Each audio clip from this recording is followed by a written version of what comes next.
कि salary to salary जीना ना पड़े, बैंक में इतना बैलेंस हो कि हम अगर काम ना भी करें तो भी जीवन आराम से चल जाए और हम अर्ली रिटायरमेंट ले सके। तो अगर आपका भी गोल यही सब है तो देखते रहिए इस वीडियो को, क्योंकि मैं बात करूंगा कि अमीर जल्दी कैसे बने और जल्दी रिटायर। प्रॉब्लम क्या है कि हमें अच्छा पैसा भी डालते हैं लेकिन कुछ ना कुछ ऐसा होता है कि हम अमीर नहीं बन पाते। ऐसा नहीं लगता कि हम सब कुछ छोड़ दें तो भी आराम से जी पाएंगे। अब मैं बताऊंगा नंबर 1 सबसे इंपॉर्टेंट चीज, जो ये है कि अगर आपकी सैलरी से जो भी पैसे बचते हैं आप उसे हर महीने बैंक के सेविंग्स अकाउंट या फिक्स डिपॉजिट में डाल देते हैं तो ये गारंटी है कि आप कभी कभी अमीर नहीं बन पाएंगे। ऐसा इसीलिए होता है कि देखिए, अगर आपने बैंक में फिक्स डिपॉजिट करवाया तो आपको 6 या 7% का इंटरेस्ट मिलेगा, जिससे आपके जमा कराए हुए 100 रुपए अगले साल होंगे 107 रुपए। लेकिन 6% तो महंगाई ही है, तो सारी महंगाई आपका जितना पैसा बढ़ा था उसको खा गई, प्लस आपने जो कमाया इंटरेस्ट के द्वारा उस पर आपको टैक्स भी देना है। तो आफ्टर टैक्स आप फिक्स डिपॉजिट्स के कारण महंगाई से भी पीछे आ जाते हैं। तो बैंक्स गारंटी है कि आप हर रोज और ज्यादा गरीब होते जा रहे हैं। तो वॉरेन बफे का फर्स्ट रूल कहता है कि नेवर लूज मनी, पैसे को कम कभी ना होने दे, और इसीलिए बैंक डिपॉजिट्स आपको कभी अमीर नहीं बनाएंगे। अब ये सच्चाई आपको कोई बताएगा नहीं, क्योंकि जो पूरा फाइनेंशियल मार्केट है ना वो बैंक्स के कंट्रोल में होता है। बैंक्स तो चाहते हैं कि आप ज्यादा से ज्यादा पैसा उनके पास जमा कराएं ताकि वो आगे उसे 15% 12% पे लोन देकर आपके पैसे पे वो कमाएं जब आपका पैसा कम हो रहा है।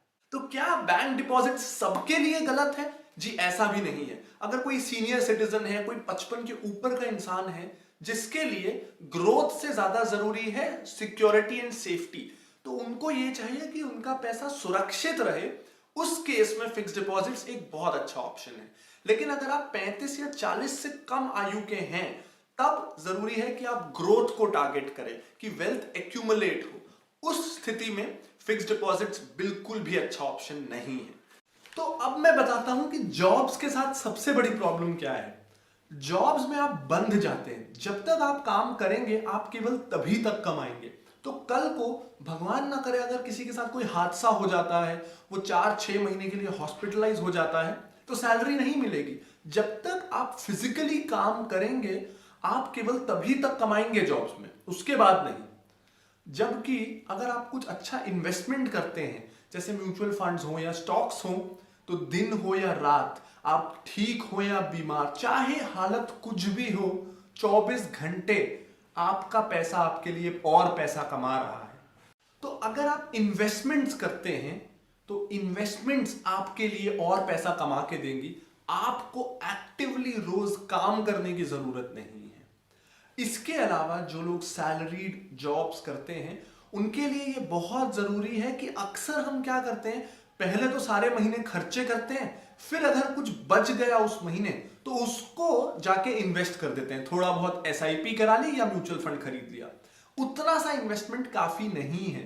तो जरूरी ये है कि महीने की सैलरी आए और आते ही सबसे पहले आप डिसाइड करके रखें कि हर महीने मैं इतना पैसा इन्वेस्टमेंट में डाल दूंगा, म्यूचुअल फंड्स में या स्टॉक्स में डाल दूंगा।